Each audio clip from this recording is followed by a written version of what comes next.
최덕신 변호사의 법률 체크. 오늘은 구하라법에 대해서 간단하게 정리해서 말씀을 드리도록 하겠습니다. 구하라법이라고 하는 것은 자식을 버린 부모가 상속이 가능한가 하는 것입니다. 우리는 종종 자녀들이 나이든 부모를 버리는 경우를 봤습니다. 부모가 재산을 이미 정여 등을 통해 물려준 후 자녀는 부양도 하지 않고 연락을 끊어버려 부모가 자녀에 대해서 효도소송을 하기도 합니다. 이와 반대로 요즘에는 부모가 자식을 버리는 경우도 있습니다. 널리 알려진 사건만 해도 여러 건이 됩니다.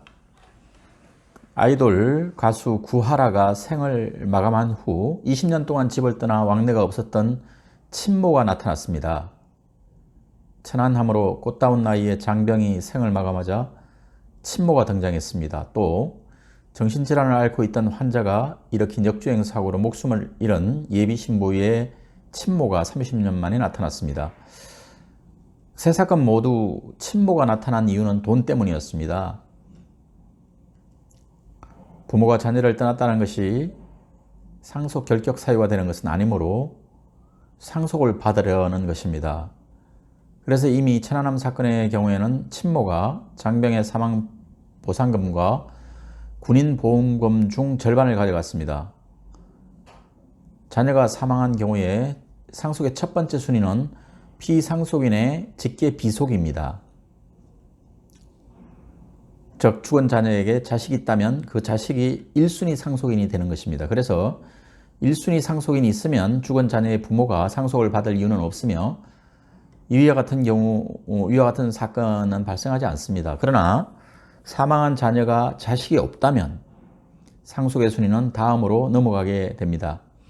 1순위인 피상속자의 직계비속 다음 순위가 피상속인인 사망한 자녀의 부모가 상속인이 되는 것입니다. 그런데 사망한 자녀를 돌보지도 않고 수십 년이 지나 이제 상속을 받는다는 게 일반인의 법감정으로 받아들이기 쉽지 않습니다.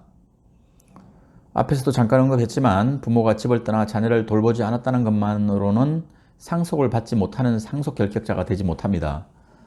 상속 결격자에 대해서는 민법 1004조의 규정이 있는데요. 1004조를 제가 읽어드리겠습니다.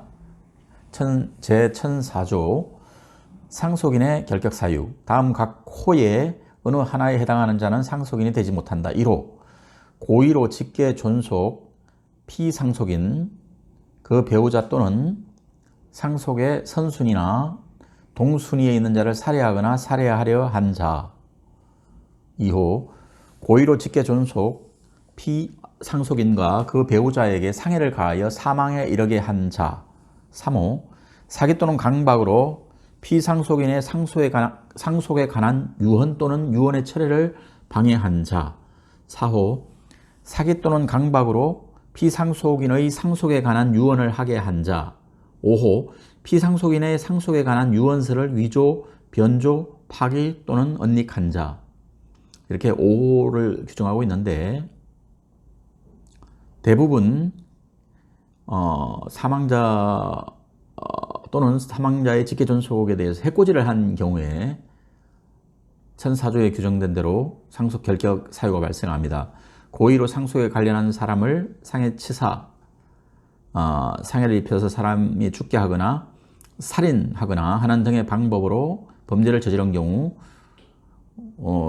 그리고 유언 등을 방해한 경우, 이런 경우에 상속 결격자일 뿐입니다. 따라서 현재의 법률로는 상속을 막을 방법이 없습니다. 최근에 고 구하라 사건을 비롯하여 자녀에 대해 양육 의무를 무단 방치한 부모에 대해 상속을 제한하려는 움직임이 있습니다. 즉 양육 의무를 하지 않은 부모도 상속 결격에 포함시켜 상속 결격자의 범위는 넓히는 법률 개정이 필요하다고 합니다. 사실 법률 개정의 움직임은 이전부터 계속되어 왔습니다.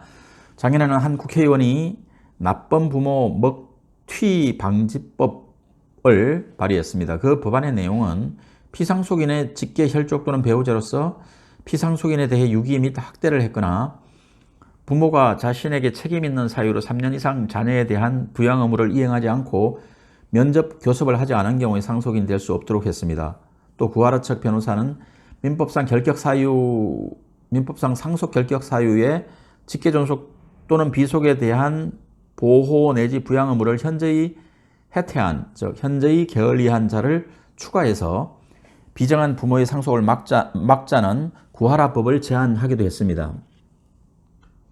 이렇게 여러 논의가 있지만 아직까지 만들어진 법은 없습니다. 아마도 부양 의무를 이행하지 않은 것에 대한 기준을 마련하기가 어려워 또 다른 다툼의 원인이 될 수도 있기에 결실이 없었던 것 같습니다. 그러나 이제는 상속 결격 사유를 넓혀야 한다는 것에 여론의 공감대가 크게 형성되고 있습니다. 자꾸 미루기만 한다면 법의 공백으로 정의로운 공정한 상속을 하는 것을 방해하게 될 것입니다. 앞으로 면밀한 검토 과정을 거쳐서 공감할 수 있는 법을 마련하는 것이 반인륜적이고 부정의한 사건들을 막을 수 있는 좋은 방법이 될 수 있을 것이라고 사료됩니다. 오늘은 여기까지 마치겠습니다.